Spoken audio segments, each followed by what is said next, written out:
വിശുദ്ധ ലൂക്കായുടെ സുവിശേഷം 24 അധ്യായം 36 മുതൽ 43 വരെയുള്ള തിരുവചനങ്ങൾ.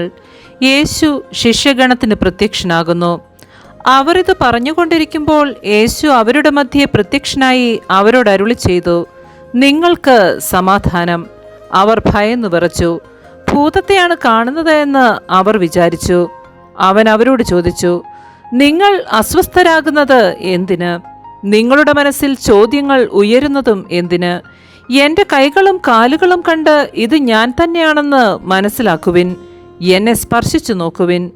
എനിക്കുള്ളതുപോലെ മാംസവും അസ്ഥികളും ഭൂതത്തിന് ഇല്ലല്ലോ.